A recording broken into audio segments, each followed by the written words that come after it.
Salve moçada da terceira série, turmas 3A, 3B e 3C. Aqui é o professor Feliciano gravando mais um vídeo de física para vocês, correto moçada? E nesse vídeo a gente vai dando continuidade com as resoluções que estava fazendo na aula passada, né? Que no final teve um problema técnico e eu acabei não conseguindo terminar de fazer as questões que a gente estava resolvendo, certo? Aqui da página 98, né? A gente estava fazendo a questão 13, certo? Então vamos lá, né? Vamos continuar onde a gente parou na aula passada. Na questão 3 a gente está vendo já a resistência daqui a corrente, qual é a resistência, a intensidade da corrente que passa na resistência BC e na DE. A gente viu que como as duas resistências estão ligadas em série, né? Aqui ó, em série, a mesma corrente que passa em BC também vai passar em DE, certo? A corrente é a mesma, certo? Agora, na letra B, ele quer que a gente determine os valores das voltagens VBC e VDE, né? Então, isso aqui a gente estava resolvendo na aula passada, certo? Então, voltagem é RI, né? Resistência vezes corrente, né? Então, a voltagem BC é a resistência BC vezes a corrente. Então, a voltagem BC vai ser a resistência BC que vale 15 ohms, né, que ele falou para nós aí, vezes a corrente, que é 0,3. A gente viu que isso aí dá 4,5 volts, certo? Essa é a voltagem BC. 4,5 volts, multiplicando a resistência vezes a corrente. Aí, a voltagem DE, que a gente estava voltando a resolver, vai ser a resistência DE vezes a corrente, que é a mesma para os dois. Então, a voltagem DE vai ser a resistência DE, que vale 25, vezes a corrente, que é 0,3, certo? O que vai dar para a gente quanto? 5 vezes 3, 15, né? Ficar 5 aqui vai 1, né? E 2 vezes 3, 6 e 1, 7, né? 7,5. O que? Volts, né? Então a voltagem DE é 7,5 volts. Falou, moçada? Essa é a voltagem DE. E letra C, quais são os valores das diferenças de potenciais? VAD e VAF, né? Então aí o que acontece? VAD, né, entre A e D só tem a voltagem BC, que a gente calculou e que deu quanto? 4,5, né? Então entre A e D só tem a voltagem BC, que vale 4,5. Entre A e F eu vou ter a voltagem BC mais a voltagem DE, ou seja, 4,5 mais 7,5, né? Então a voltagem a voltagem AF, que é a voltagem que está tendo no todo o circuito, né? Vai ser 4,5 mais 7,5, certo? O que dá quanto para nós, velho? 12, né, pessoal? 12 volts. Então a voltagem que tem de A até F é 12 volts. Beleza, moçada? E agora 14. Uma bateria mantém uma diferença de potencial constante em um fio de cobre no qual é estabelecida uma corrente de 2 amperes. Esse fio é substituído por outro também de cobre de mesmo comprimento, mas de diâmetro 2 vezes maior que o primeiro. Então o que acontece? Aumenta a grossura do fio, né? Daí na letra A, a resistência do segundo fio é maior ou menor do que do primeiro? Bem, a gente viu naquela outra fórmula sobre resistência, né? Que quanto mais grosso for o fio, menor é a resistência, certo? Então, se o segundo fio é mais grosso, né? O diâmetro dele é maior, a resistência vai ser o quê? A resistência vai ser menor, certo? E quantas vezes, aí o que acontece? A área de um fio é a área de um círculo, né? Que é π R ao quadrado. O que acontece com o diâmetro, acontece com o raio, ou seja, se o diâmetro aumentou 2 vezes, o raio ficou também 2 vezes maior. Então, o que que vai ter agora? A área vai ser π 2R ao quadrado, certo? E o que que eu vou ter aqui? Eu vou ter 2 ao quadrado, 4. Posso colocar como 4π R ao quadrado, certo? 2 ao quadrado, 4, 4πr ao quadrado. 4πr ao quadrado é 4 vezes a área que eu tinha antes, certo? Então, essa nova área, a linha, é 4 vezes a área que eu tinha anteriormente. Então, a área ficou o quê? 4 vezes maior, certo? Se a área ficou 4 vezes maior, a resistência ficou 4 vezes menor, né? O que acontece com a área acontece o inverso com a resistência, 4 vezes menor, certo?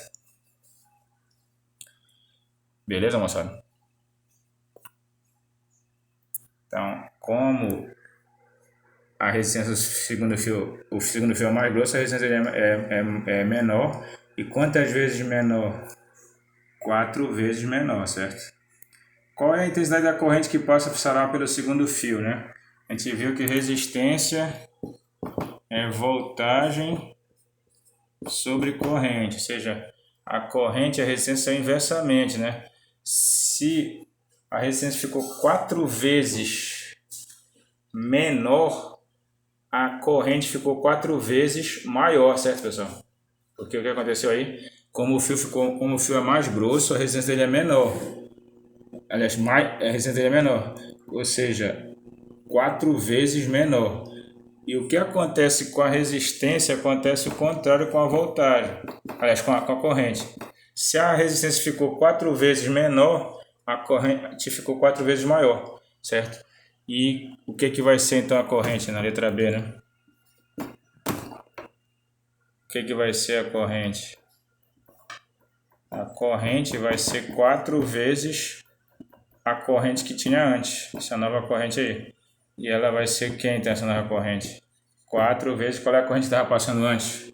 2 amperes, então 4 vezes 2. E 4 vezes 2 dá quanto, pessoal? 8. 8 amperes, certo? Então, como a área ficou 4 vezes maior, a resistência ficou 4 vezes menor. E o que acontece com a resistência acontece o contrário com a corrente. Se a resistência ficou 4 vezes menor, a corrente ficou 4 vezes maior. Então, a nova corrente é 4 vezes a corrente que tinha antes, ou seja, 4 vezes 2 que dá 8, beleza? Sem problemas aí, moçada. 8 amperes o valor da corrente, beleza? E agora, finalizando o nosso assunto para a prova, vem essa aqui que é a lei de Ohm, certo? O que é a lei de Ohm? O que é um condutor ômico? Consideremos um condutor como o da figura 4.16, certo? Ao qual foi aplicada uma certa diferença de potencial VAB, certo? Figura 4.16, a gente vai ver aqui. Figura 4.16.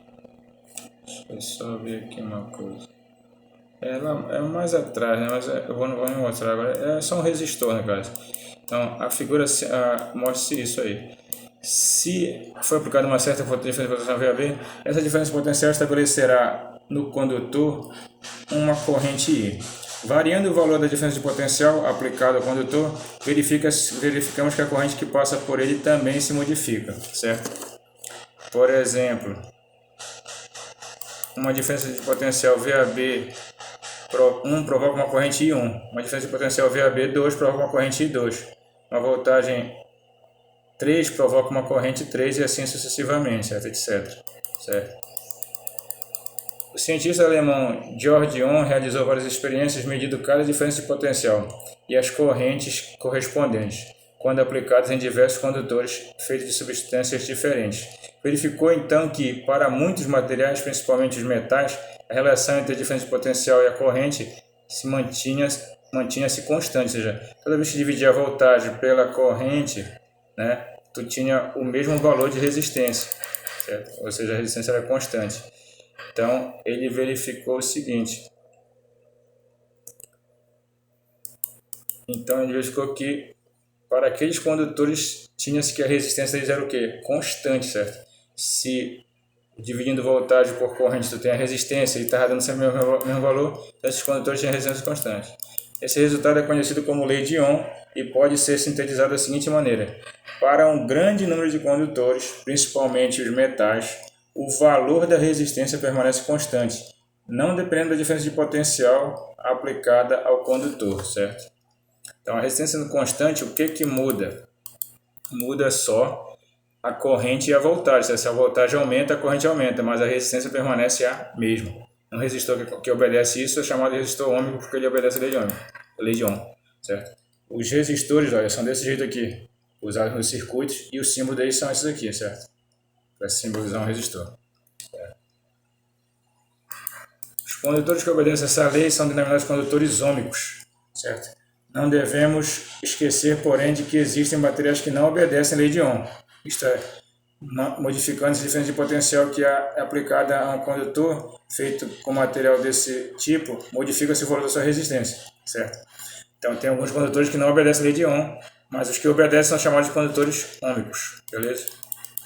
Da expressão VARI é válida quer o condutor obedeça ou não a lei de Ohm. Então, a voltagem igual a resistência vezes corrente, né, para achar a voltagem, RI, é válida tanto quando o condutor é ôhmico quando ele não é ôhmico, beleza? O gráfico da voltagem pela corrente quando o condutor ôhmico é uma reta, certo, pessoal? Essa reta aqui, ó. Conforme aumenta a voltagem, aumenta também a corrente. Então, se o gráfico que aparecer for desse jeito, a gente já sabe que é um condutor ôhmico. Se o gráfico for diferente, né, como esses aqui, já não são condutores ôhmicos, certo? Que não obedecem a lei de Ohm. Então, quando o condutor é ôhmico, o gráfico dele vai ser sempre essa reta. Se o condutor não for ôhmico, pode ser desse tipo aqui os gráficos diferentes, beleza? Mais à frente vai ter duas atividades que vocês vão estar resolvendo para nós já aí na casa de vocês. A gente vai estar resolvendo na próxima aula. A 16 e a atividade 17, a 16 e 17 da página 101, falou, pessoal. Dê uma copiada lá, tentem resolver. A gente vai estar resolvendo essas atividades na próxima semana. E hoje eu já estou postando a prova final de vocês, né, moçada? Então comecem a resolver aí. O pessoal que é do G1 e o pessoal que está no remoto vai poder enviar para mim até semana que vem essas provas pelo WhatsApp. O pessoal do G2 vai me entregar essas provas presencialmente semana que vem, falou? Então podem imprimir, resolver as questões aí com calma, até semana que vem. O pessoal do remoto e do G1 entrega pelo WhatsApp, o pessoal que é do G2 entrega presencialmente. Não esqueça de deixar um comentário com o nome e turma no vídeo para saber que tu assistiu. Qualquer dúvida, pergunta no PV. Galera que não se inscreveu no canal, dá uma força e se inscreve no canal, moçada. Fiquem com Deus. Um abraço. Valeu, moçada. Tudo bom.